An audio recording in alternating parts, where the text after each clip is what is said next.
Scene 15, Dojo Day. The troops stand in a circle around Jane's suspended form, their arms outstretched. Jane convulses and screams as her neck is ringed with blue flame and lightning flashes. One by one, they engage their interrupt devices. Jane is shot again and again. The faces of the human torturers bear a studied emotional disengagement. But as the show goes on, their eyes become moist and glassy. The robots are fully compliant. Scene 16, Dome, Morning. Brocklehurst is striding across the craggy surface of the training ground, which sits under a massive transparent dome. Brocklehurst takes the silk package of cards from the breast pocket of his battle uniform, unties the leather strap and tosses it aside. Approaching a row of tents, he unwraps the package, removes a holographic trigger card, and stuffs the remains back in his pocket. He pushes aside a tent flap, steps through, points his finger, and presses to engage the interrupt device. Jane convulses as her neck is once again surrounded by blue pain. After the initial shock, she lies motionless, unable to move all but her eyes.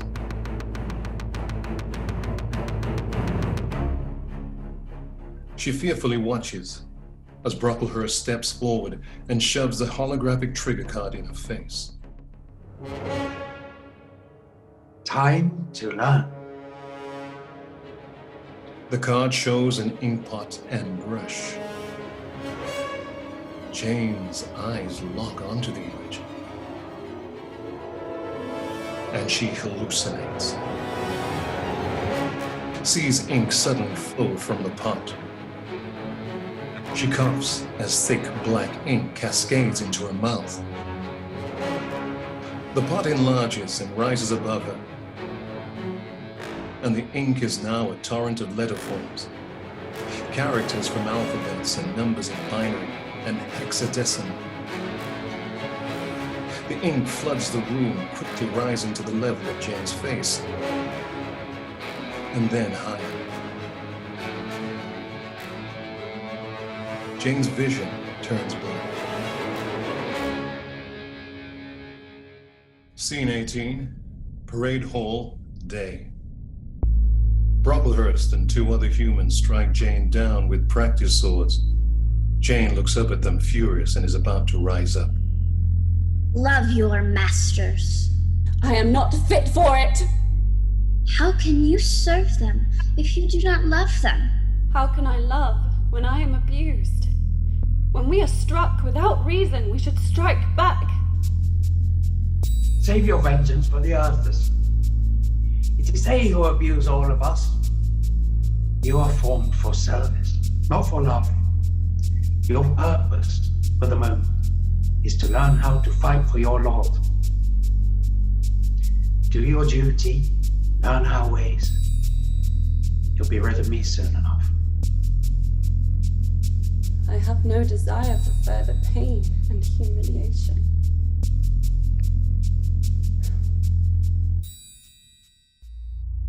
Scene 19, Lowood, Various. Days and months pass as Jane endures the training and hardships of Lowood.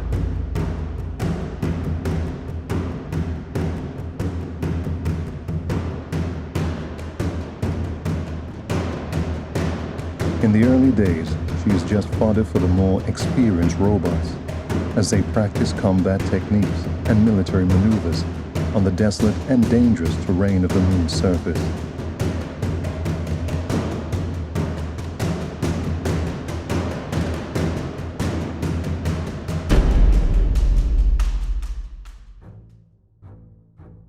Scene 20, Parade Hall, Night.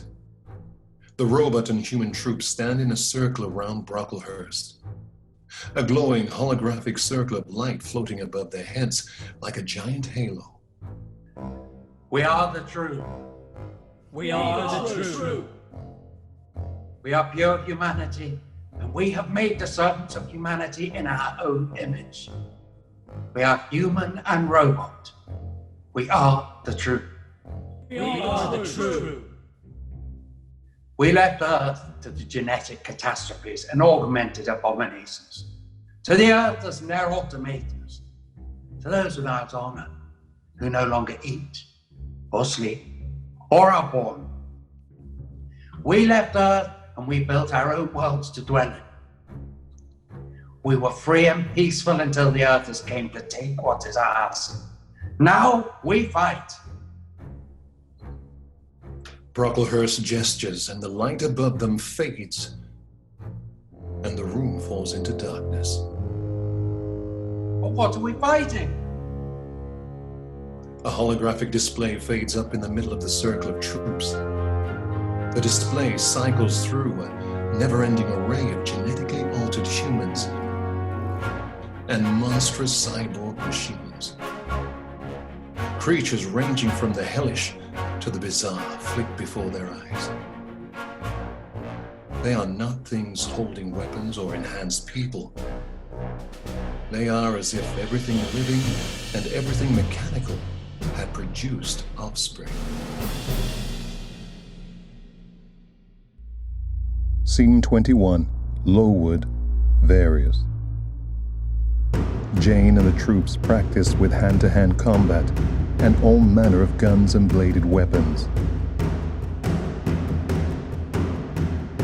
Jane improves rapidly and begins to take some pleasure in her accomplishments.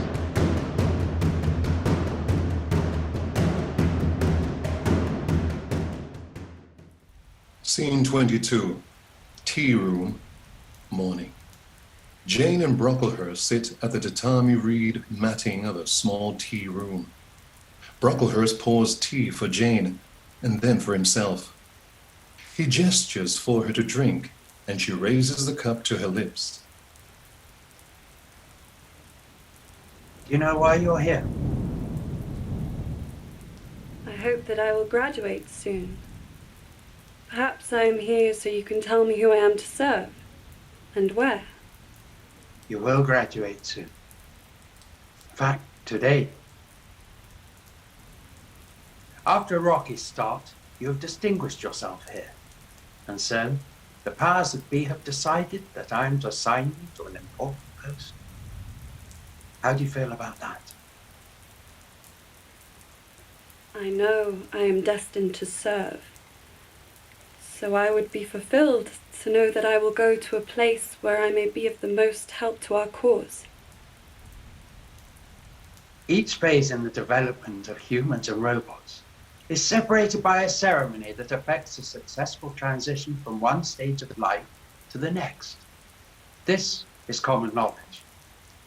What is not commonly known is that, here at Lowood, we also require a final act as part of the ceremony to propel the graduate into their new life with no doubts as to their loyalty and resolve. I will do what is required of me. You must cut off any strings that hold you to your old life, your unruly and undisciplined past, and your youth. I understand. I'm not sure you do. You must kill off your old self in order for the new one to be born. For this to happen, you need a proxy, a sacrifice.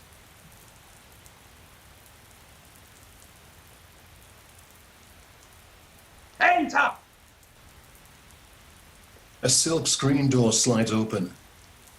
Jane turns and is distressed to see Bessie kneeling on the threshold.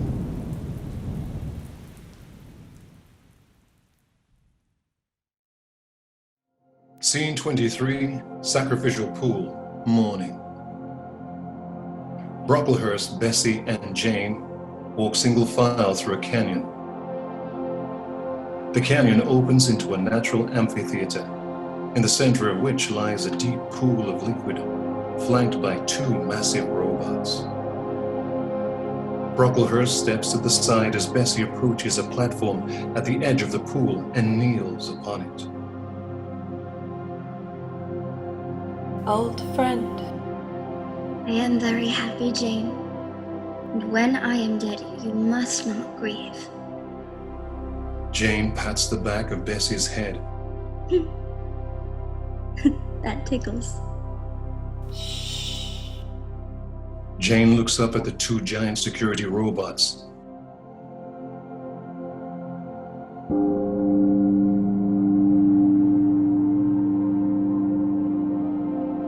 I could kill them all. Don't be silly, Jane. Live your life.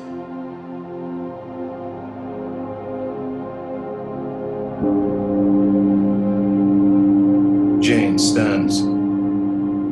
Bessie leans forward, offering her head. Jane draws her sword. Serve your new master well.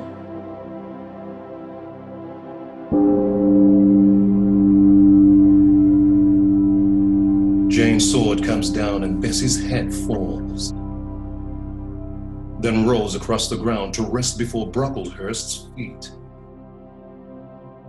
Brocklehurst picks up Bessie's head and sneers as black fluid drips out of the neck and onto his boots. He grabs a stub of metallic vertebra with one hand and peels up the head's outer skin with the other. Jane looks away as he tosses the limp mass that was her friend's face into the sacrificial pool. Brocklehurst holds Bessie's skull before him. He takes his last holographic trigger card from a pocket and holds the black and white image of a skull before him. What is that? Trust me. If I told you now, you'd be in the dark again 10 minutes from now. A field of lasers shines out of the card and scans Bessie's skull. There is a pleasing chime as the holographic skull card is activated. Am I programmed to forget? Brocklehurst tosses Bessie's skull into the sacrificial pool. We knew you were smart, but that's the conclusion you'll always come to before you forget that you came to it. We must preserve your sense of self-determination then. Or how would you feel? Brocklehurst drops to one knee before Jane. Now, this might hurt a bit. He holds the skull card before Jane's face. She sees her face reflected in the card. She collapses flat on the ground, arms and legs outstretched, as she begins a painful metamorphosis.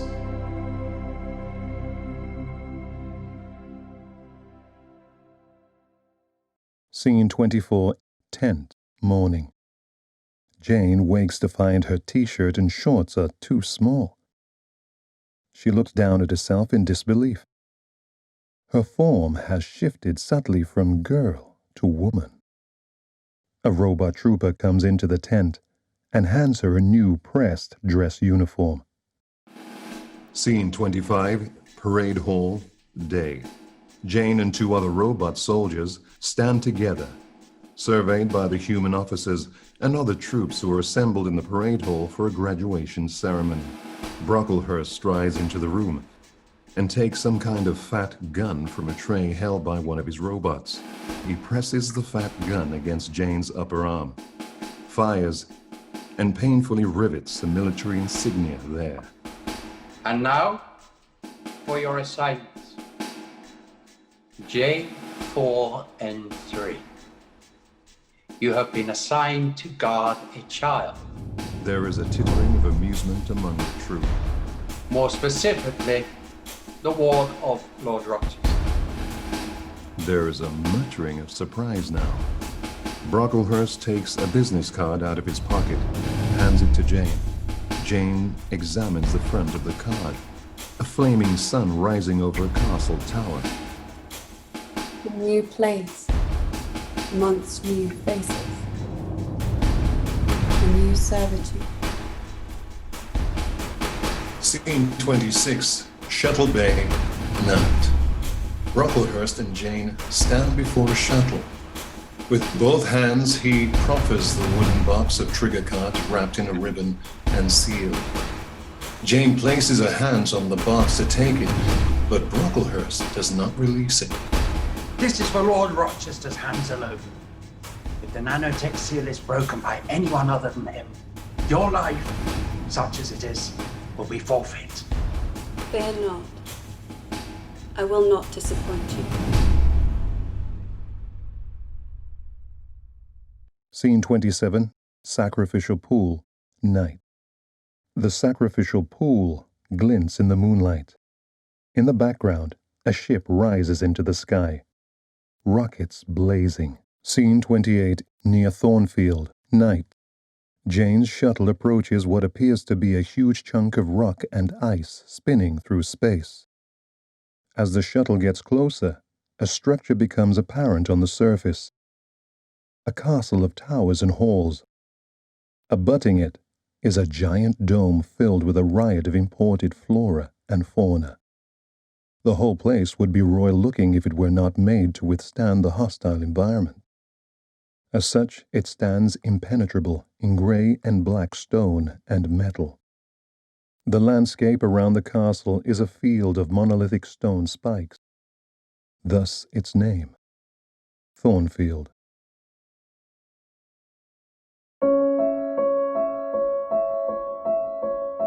If you are hurt and want help, sir, I What are you doing out here, firing at innocent strangers with that cannon?